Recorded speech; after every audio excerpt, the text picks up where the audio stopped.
Pasok tayo yung GK. Parang nagkaroon ako ng tawag dito lakas. Kasi nagkaroon kami ng problema sa pamilya namin. So, yung mga anak ko lang ang nagbibigay sa akin ng lakas na harapin namin kung anong merong dumating sa aming tatlo. Kasi, nandun sa ibang bansa, may ano siya, may other family.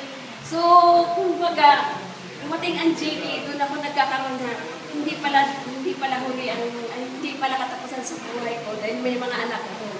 So, nag-start ako ng coordinator ng Sagip. Sagip ko yung panganay ko, tapos si Ken Sibol.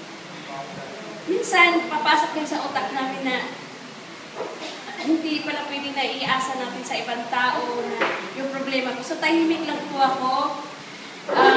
Pag every time na magpupunta kami ng Ateneo, UP, lahat-lahat ng naanuman, doon ko nakikita na, iwan ko lang kung ano, doon ko nakikita na minsan pala, ilalabas pala yung ano na sa loob natin, igagalaw yung kamay natin, hindi lang doon sa loob ng bahay.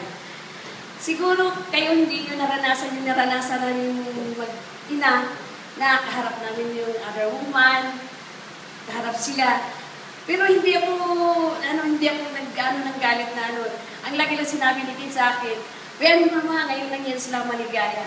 So, kumbaga, lakas talaga ng anong kapitan sa Panginoon, sa Gawad Kalingan, lalo ang GK team, lalo na yung inaano namin kay Brother Mr. Rice Arguos. And then, doon ko natutunan na hindi pala lahat ng taong mayayaman na ang tinitingnan lang yung utosan ka na may kabayaran. Dito sa GK wala po. Bayad pawis, bayad pagod, dahil nandiyan si God. At saka higit sa lahat na papasalamat ko na yung, kasi hindi ka, maski na sa ibang bansa siya, hindi naman kami kalakihan na pinapadala. Kasi dalawa na sila, dalawa na kami. Yung pagsabi ni Sir Mark na kasi nag-alala ako baka mapunta lang to sa hindi, kasi yung panganay ko, nasa perpetual, medyo malaki. So, tipid-tipid kami. Kapag sabi ni Sir Mark, ni Sister Liza, na magkaroon kami ng scholarship exam sa Lasal, ayaw talaga ni Kikin kasi baka hindi na kaya. Sabi ko, subukan mo lang kasi tingnan mo sitwasyon natin. Baka magulat na lang tayo eh. Si Kuya na lang mag-aaral. So, every time na inaano nung tuwing Sabado, gigising ko na, mapagod na ako eh. Isa lang inaano ko lagi, huwag tayong titigil sa pagdadasal sa Diyos kasi para sa inyo to, hindi para sa akin. Kaya sa Gawad Kalinga, masasabi ko talaga 100%. Kung wala ang Gawad Kalinga, ewan ko lang kung saan kami tatlo ngayon.